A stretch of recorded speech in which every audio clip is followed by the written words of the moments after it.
Hi, everyone. Welcome to Netcore's Founder Series. Today is our fifth episode. We are going to talk to Mr. Padmanaban Balakrishnan. He is the co-founder and COO of Vogo. Vogo is a scooter rental startup. If you are in Bangalore or Hyderabad, you might have seen Vogo scooters around. We will talk in detail about how they navigated their retention and engagement challenges. Hi, everyone. Welcome to Founder Series. This is our fifth episode, and we have Padmanaban Balakrishnan with us today. He's the co-founder and COO of Vogo.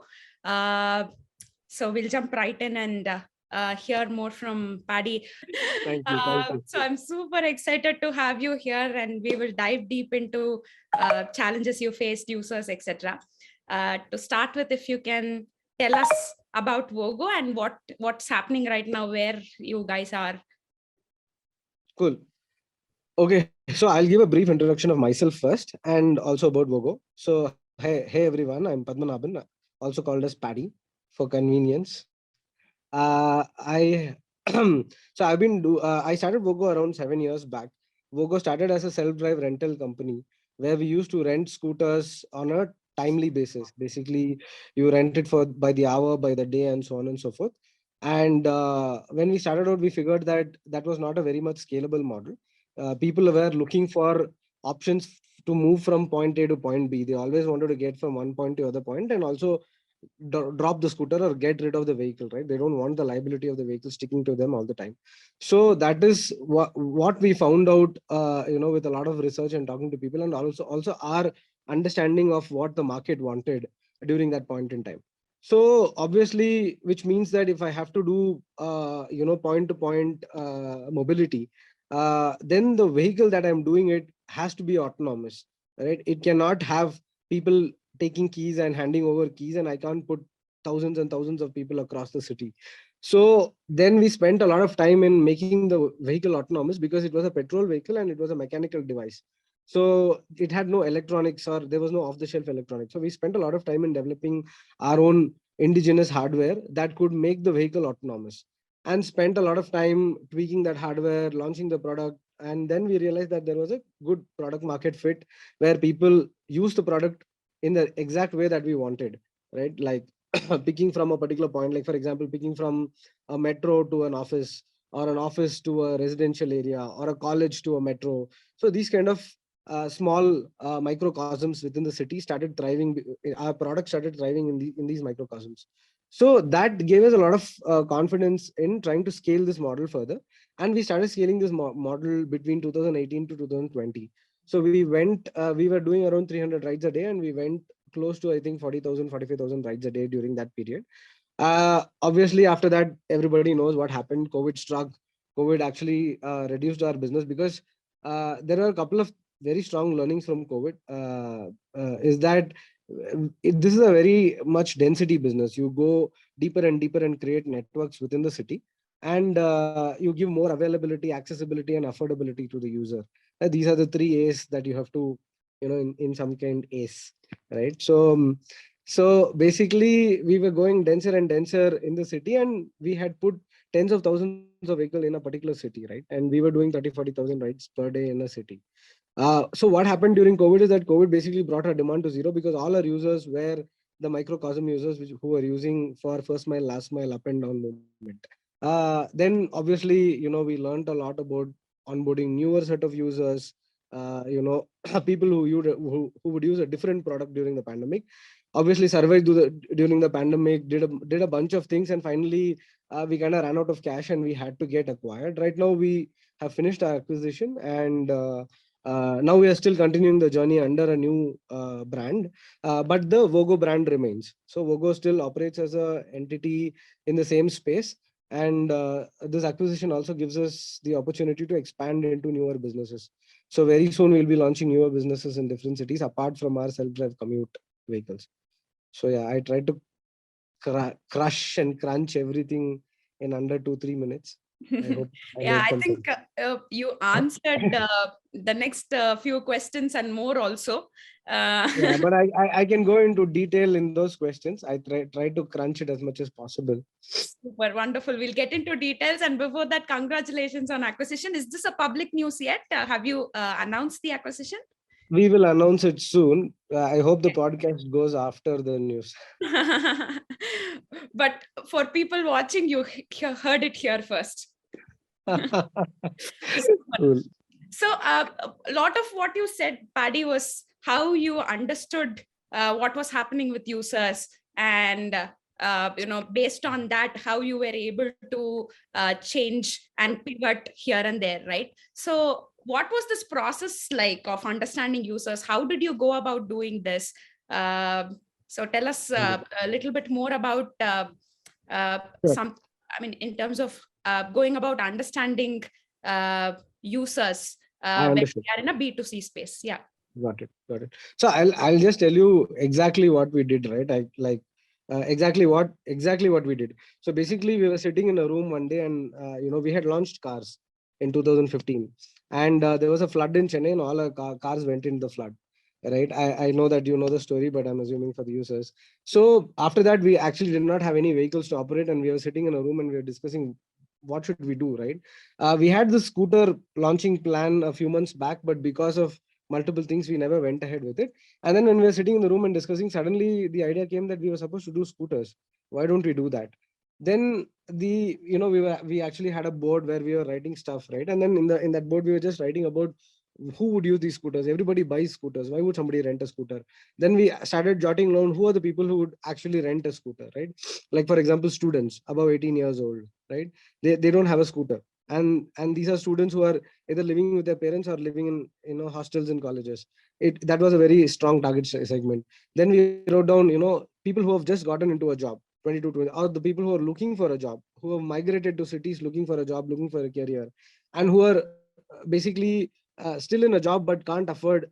They're aspirational in buying a better vehicle and they don't want to buy a scooter, for example, right? So these kind of people, right? So then people who actually have a scooter in a family, right?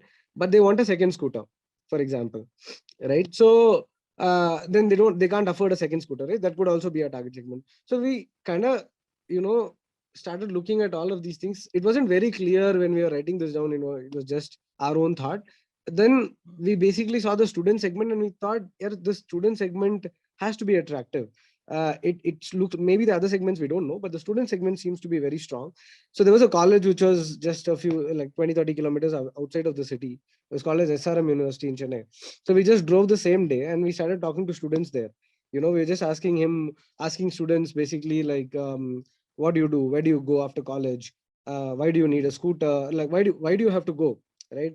Like for recreational purposes, for pleasure, fun, for their project work, a bunch of things, right? So kids were all over the place trying to find an auto, find a shared auto, find a bus, and so on and so forth. And when we talked to a bunch of people that day, we figured that there seemed to be a strong use case, and that's how we started with the first use case. The next day, we went and bought a single scooter. We went back to the college, and then we printed some flyers and we started giving to people. And then we had a phone where we could take the call, right? So people start calling. So we just stand outside and wait, and then the word started spreading because students immediately start posting everywhere, right? So that one scooter became 5, 5 became 10, 10 became 20.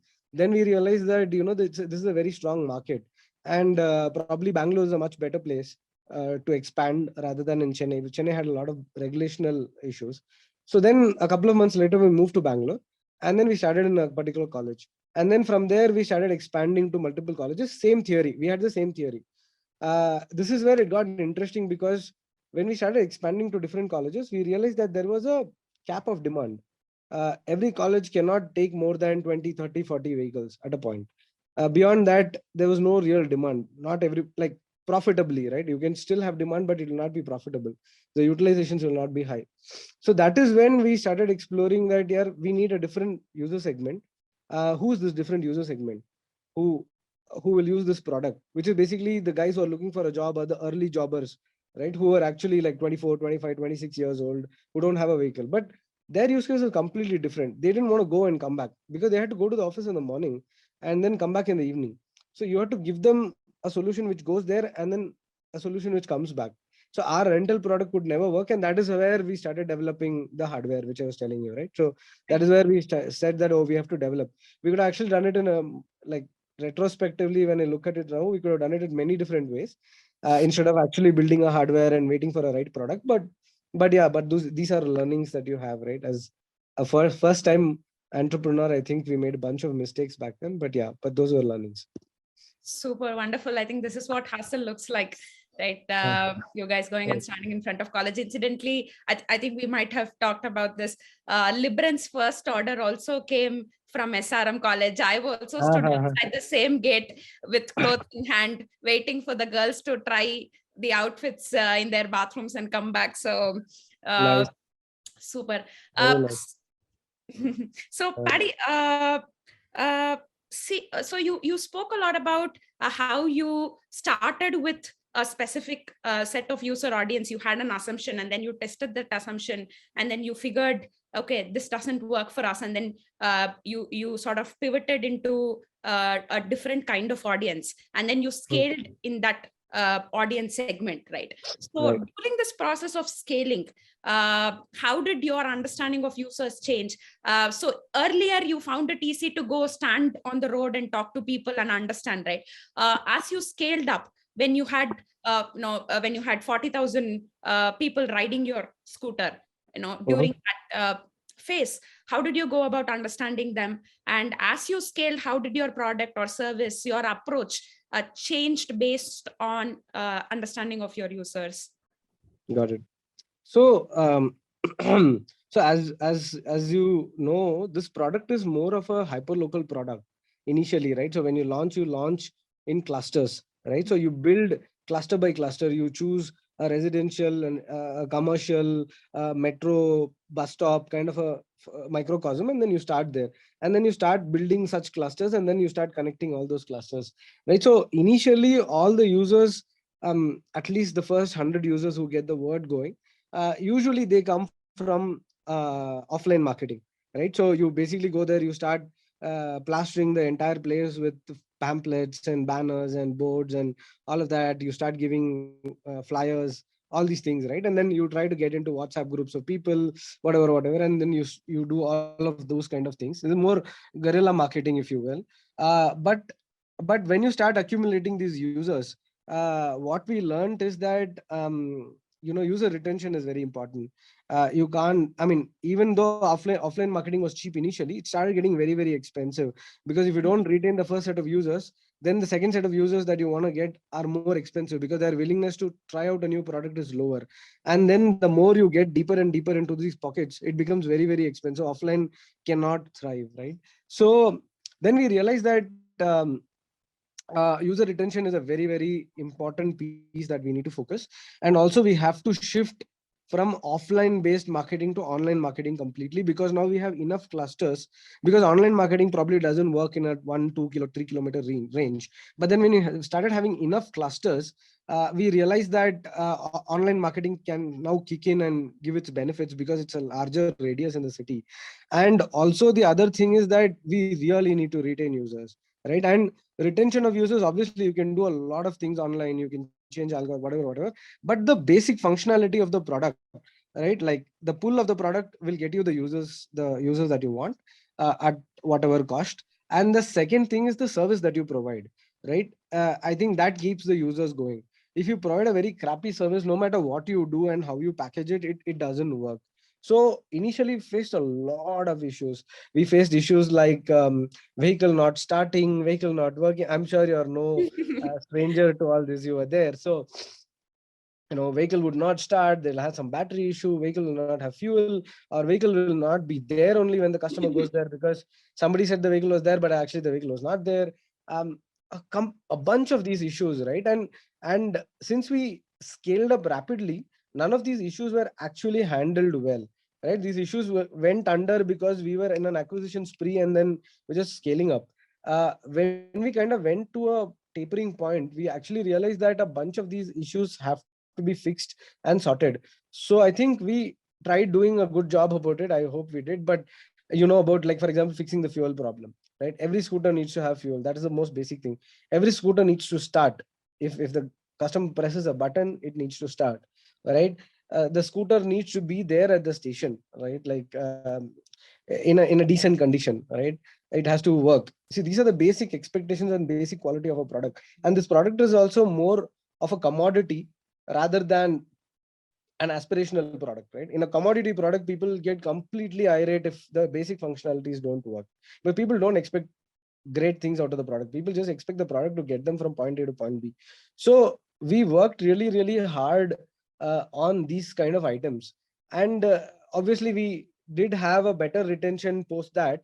And I think, I think month 9, month 12 retentions were around 15 to 18%, at a customer level. Initially, I think it was lower 10, 12%, but I think it increased. This is all 2018, 2019 story. Yeah? 2020-21 story is completely different. But this was what happened back then. So yeah, in summary, what we realized is that the the pull of the product is required for acquisition, like a cheaper acquisition. When you know that the acquisition is happening at a reasonable cost, then you know that your product has a pull. If it doesn't, then your product actually doesn't have the pull, or you are targeting the wrong users. The second thing is, to retain, you need to have the basic functionalities of your product going right. Your product cannot fail your users on those functionalities. So if that happens, then your product, like, people will come back. As I said, right, there are three things that need to work: availability, accessibility, and affordability, right? Like, the scooter has to be accessible closer to the customer. The scooter has to be available, which means that no faults and the scooter runs, and it has to be affordable. It cannot be expensive. It cannot be more than, let's say, an auto or a bike taxi or whatever, right? So these are the three things that we today also we intend to solve. However, today it's a little bit different because now we are shifting completely to electric. So because of electric shift, a bunch of these things automatically get taken care of, because the fuel problem goes away, maintenance problem goes away, and so on. So yeah, so Super. that's Wonderful. So you talked a lot about how retention is very important. You said that several times. I think we are going to edit that part out and use as ad for us. You have a trippy background also. So we can add a rap music to this. We'll talk about retention a little bit more. Uh, okay. there are two questions that I have. So first one is, slightly away from the topic we want to discuss, but you mentioned the problem of accessibility, affordability, and availability, right? That you had to go about solving that. I mean, but how did you go about solving these problems? What were few things, maybe three things that you did? Let's say if you have to pinpoint to things, what brought the shift? Uh, see, I would actually divide it into two parts. Mhm. One is the basic fix of the functionality of the product, right? Like, so that is a basic fix. And one, I would say, the way we did it, right? Like the marketing part of it, right? Like, because you can solve the functionality, but you could do the marketing also wrongly, right? So these are two different things. So on the basic functionality, we basically went, see, customers are going to tell you what is going wrong. As simple as that. If you listen to the customers and they're telling you what is going wrong, and you try to fix it, it should get fixed, right? Like, it is possible. So we have this feedback of capturing consumer ratings on every ride, right? So, and there were different parameters, right? Like, for example, the bike was not working. There was not enough fuel, or the bike did not start, or there were noises in the bike, right? Like, these were feedback. So this is a very simple one bucket exercise, which is, okay, vehicle maintenance, right? And there are two kinds of maintenance. One is a preventive maintenance, and one is an ad hoc fix, right? So we started increasing preventive maintenance more than ad hoc fix, right? So Mhm. we usually did a lot of ad hoc fixes because we never worried about preventive maintenance. And then when we realized that things have hit the roof, so we had to go back to preventive maintenance, which means that you need to service your vehicle regularly and increase the number of checkpoints of servicing your vehicle regularly. So that is something that we did very diligently. We did it late. We could have done it earlier, but we realized that it was very important. So that started fixing some of these kind of issues. The other thing that we realized is that whenever people said that vehicle doesn't start, that doesn't mean that only the vehicle had a problem. It also meant that we used to put a device inside the vehicle, which was a GPS Bluetooth device. That used to eat away all the battery, and the petrol vehicle has a very small battery. right? It's a 12-volt battery. A little bit GPS goes here and there. The 12 volts battery starts dropping, and if it starts dropping, the vehicle doesn't start. So then we had to work very hard on figuring out what to do with that, right? It was a very new learning for us. So obviously we figured out how to do that, and we kind of fixed it, not 100%, but to some extent, right? So that helped us also in fixing these buckets a little bit better than what we used to do before. So this is one like part, right? Then there are a lot of other aesthetics, how the vehicle looks, or helmet, for example, right? Helmet is a problem we couldn't just solve. We tried different ways of solving the problem, we just couldn't solve, because helmets, people would just take away helmets, right? And they would just I never love give it back. you. I'm sure, and even today also, when I just go out, I can see Vogo helmets, and I'm like, okay, it's a gift from us to the city. So so anyway, so helmet is a problem we could actually never solve. We tried a lot of different things, we could just never solve the helmet problem. That was a big consumer experience pain point, because even in acquisition, right, it becomes a problem. A customer walks to the place and he can't find a helmet, then he can't take the vehicle. I mean, he's taking it at a risk, right? Like if he gets caught by the police, then he pays the fine, right? So there were certain things because of the product level we couldn't solve, but there were certain things that we started solving, saying that, okay, let's solve vehicles, let's solve hardware, let's solve whatever we can. Let's solve accessibility by putting more stations. If people say that, I can't access the station, or the station is a little bit far away, or let's say the station is dingy or whatever, not well lit, whatever, right? Like try the station level solves, right? Like, so we listened to the consumer and we tried to solve those kind of issues, which reflected in that consumer experience rating for those things starting to go up, right? So this was by listening to the consumer and fixing what are the basic functionality of the product. From the marketing side, on the retention, you have to do a lot of things, right? Like you have to do retargeting ads, and you have to see which is giving you better ROI, and everything is expensive, right? Like Facebook is expensive, or Insta is expensive, or some other source is expensive. There are affiliates through which you can market. So we had to figure out where our ROI is better, and like in which areas and which campaigns our ROI was better, right? So we would run a particular campaign, right? Like with a particular creative, which said that whatever, take 3 rides, get something, whatever. Now we learned from that okay, this resulted in so much new users coming in, or so much retention increasing, or whatever. Then we basically now start doubling down on that campaign versus the other campaign. So what we would do is run A/B testing, right? Like two different areas of Bangalore could have two different kind of offers running, and seeing which results in a better ROI and better bang for the buck, or two different cities for that matter, right? Like trying to compare between two different cities. So these are the different initiatives that we did in terms of tweaking our marketing campaign as well, right? And then obviously we tried engaging some third-party services as well, and we worked very closely with them in tweaking our campaigns and optimizing our campaigns, right? So that if at all we were missing something, can we do it better? Can we always look at our CAC? So we used to look at CAC and LTV basically, like everybody else, and basically looking at how to bring CAC down and how to increase our LTV, right? So these are the North Star metrics in like marketing. Super wonderful. How did you go about increasing LTV? In addition to, you said things about how the product pulling people. Yeah. So what else in addition did you have to do? First of all, I don't think we managed to increase the LTV. So we had about 4-5 rides per person, right? Yeah, in a month, Per yes. Our vehicle. RPC. No, in a day, I think RPC was around 7, 8, I think, per month. Super. We had an RPC of 7, 8 around a month. Mm-hmm. We never managed to increase it. So Mm-hmm. everything was a good initiative, good effort. Mm-hmm. But I don't think, I think also LTV takes a little bit more time to catch on. And I don't think we had the time. By the time COVID happened and things crashed. So I don't know if the things that we put in at that point in time to see if we can, say for example, we were building a subscription pass program, right? So for example, telling the user that, it was called as a flexi pass. So what we basically did is that anybody who was going to the office, they basically went in the morning and they came back in the afternoon, right? So they had an RPC of whatever 8, 10, which means for the next 15 days they're using something else, right? They're not using us. But then ideally they should use 25 days a week. 25 days a month, which is 50 rides a month, right? Right. So now that was the target, right? Like if I had to increase the RPC for that particular user. So I know that he's going to the office and he's coming back.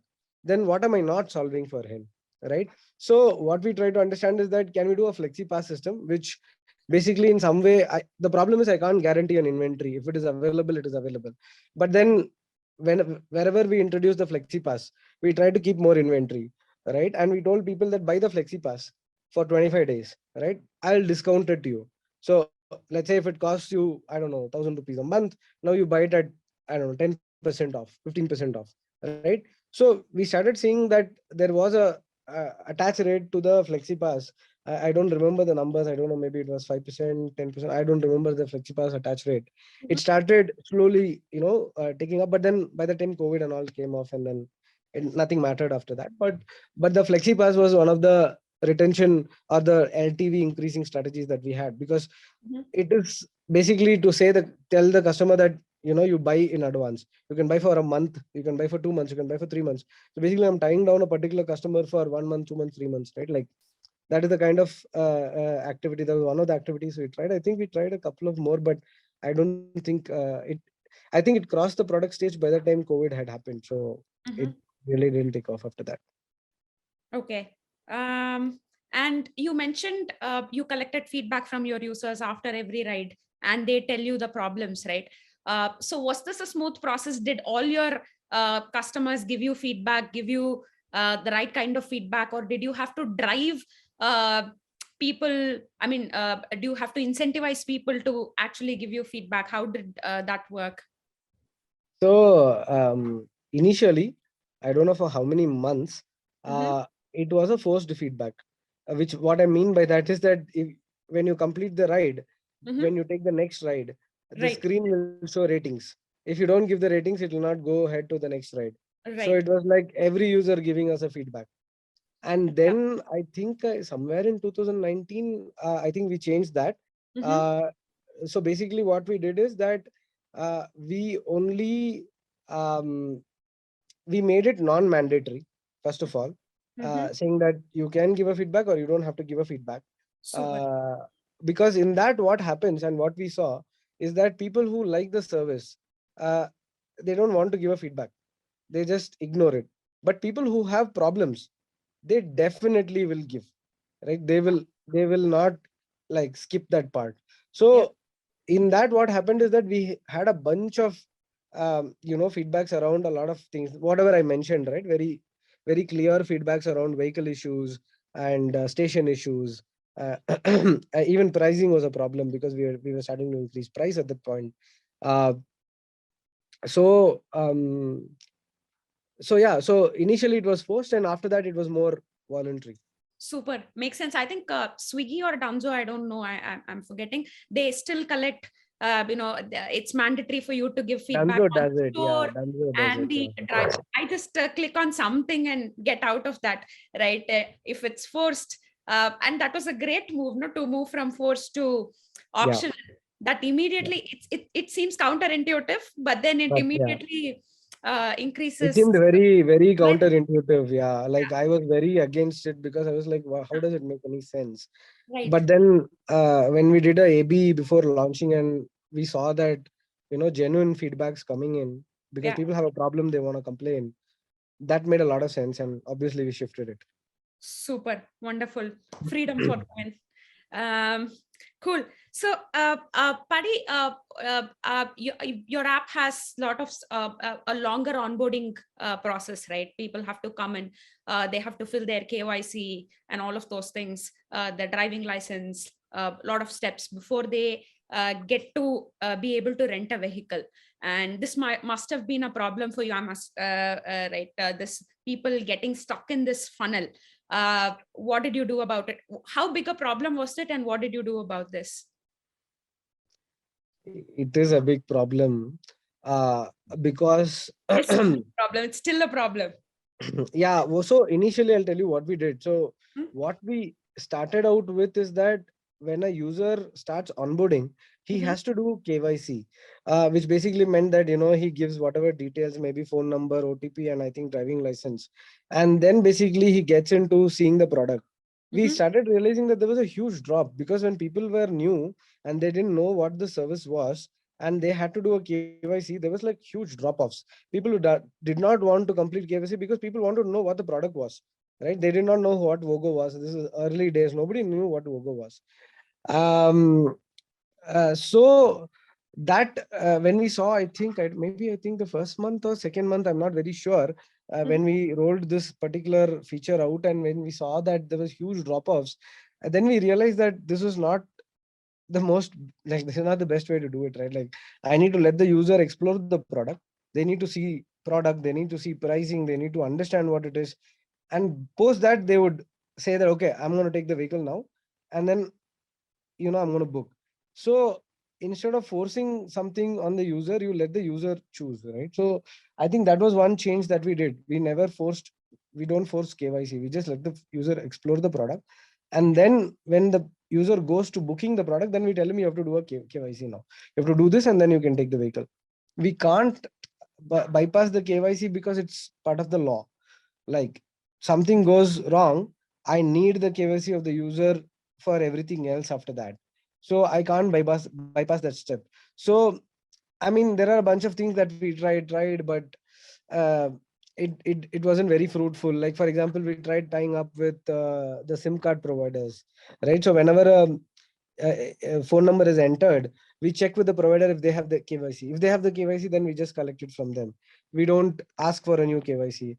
We tied up with a uh, particular company. There are multiple companies which do eKYCs, right? So we send the phone number to them, and then they basically do the KYC and send us details. So whatever is available there, we tried doing that. I think to some extent everything was in beta, and then after that I think it's still available with us. We have not yet implemented. What we are thinking right now is that since we are putting a lot of electric vehicles, we can take any KYC now. We don't have to necessarily take a driving license. The problem with driving license is that all driving licenses are not available in the database. So typically what happens is that X percentage is available, which is a very small percentage. The rest you end up asking the user anyway, saying that, oh, sorry, you have to upload your KYC, right? So if you have to upload the KYC for like 60, 70, 80% of your users, it doesn't matter. But now that we are moving to electric, and these are low powered electric vehicles, any KYC would suffice. Now we are thinking that, if we tie up and do the integrations, then this could be seamless. It could be at the click of button, and it could save a lot of drop-offs and probably impact our funnel, right? Yeah, we talk to a lot of these fintech apps also for our product, and everybody faces these challenges too. And this is one of the main problems that a lot of people are trying to solve as well, right? So this, have you seen that people who want to take a ride are still not completing the KYC? They are lazy about doing the KYC, and hence they are not taking a ride. Has KYC sort of posed a hurdle to acquisition? I'm not very sure about that. What I know is that people who don't have driving licenses are the one who stop at that point, because they don't have driving licenses, and then now they're looking at borrowing driving licenses or doing something about it. And probably that is one segment that doesn't. I'm not sure why, like, if somebody really wants the product, because this is something that I don't think I have any data point, or I don't think we explored this point. So yeah, the one thing I know for sure is that people who don't have driving license, obviously, like, are the ones who stop at the point, and I'm not sure if there are 100% of them are like that. But I don't know why, if somebody really wants to do it, would not upload. Is something a little bit, I mean, I don't know. I mean, I don't think I can solve for that also. Except for in an electric product, I can solve for it. But I can't solve for in a petrol product, right? Like, I need the driving license. So I think we didn't bother too much about it. Okay, cool, super. I think uh, our time is also up, but last question. What thoughts do you want to leave our audience who are also, early stage founders? What are the final thoughts that you would want to leave with? Yeah. I don't think I'll say anything differently from what people would not know. I'll obviously state or say things that people would know. So Sure, we are whatever just little, reiterating things yeah, so that, exactly. So I yeah. think whatever little I know, I think a few things is, I think when you want to start a business, or you're looking to start a business, or you're starting a business, I think the key factor is execution and belief, or belief and execution. Whichever order depends on your philosophical bent. But Super. but the thing is that and you have to believe through and through. You have to believe in it through and through. You cannot have beliefs. You just have to believe and say, yeah, I believe in this. uh, Come what may, matlab, anybody might live, die, I might live or die, doesn't matter. I'm just going to go with my belief. Right or wrong, you just need to stick to it. Maybe one time you will not be right, and then maybe the second time you will, or the third time you will, or the fourth time you will, right? Like, I think that is very, very important for people who want to start or who are in the phase of starting. I think the second part is, I think, some sort of perseverance, right? Like, not some sort of perseverance, right? Like, I what happens is that not everything is rosy. What we read in the papers is either beautiful stuff or like really bad stuff. Nobody talks about the in between ugliness, right? Like, people talk about, oh, there's a like $300 billion guy, and then there is like somebody who has done everything wrong. But then people don't do that. Everybody who wants to do the right thing, and they believe in it, and they continue doing that, right? Uh, so I think the journey, that ugliness part, right, that's very beautiful. And I think all of us should respect people who are doing this for that, and not keep trashing or whatever, right? Like, I don't think that is the right thing. That is. And also, like, what I wanted to say is that obviously respect for perseverance and all, but perseverance is very, very important. Because at the end of the day, uh, if you keep, I think I told this to you also, there is nothing wrong in being a cockroach. It could be ugly, but you just survive. And I think survival matters. um, yeah, I mean, I think that is two. And I think the third is, there is really no goal. uh, there is no goal of a unicorn or a decacorn, or I don't know what is the next con. But there's no cons. uh, you just keep building because you love building. You just keep doing it because you are passionate and married to it. You don't do it because you get a beautiful house or a car or a plane or whatever. You might or might not get it. It doesn't matter. It is a byproduct. So you just keep doing it because you like it. That's the start and that's the end. And there is nothing to it. There is no, and that is the beauty. And there is no beauty around it. And that is actually the beauty. I think these are my very humble learnings. Super wonderful, lovely. Um, Cool. you killed it with the final thoughts, Paddy. Thank Thank you. you. Thank Thanks you. a lot for joining us. Thank Maybe you. we Thank will you. catch up again to talk a little bit more in detail about some of the things, maybe. Sure, Uh, sure. Absolutely. Absolutely, Sayo.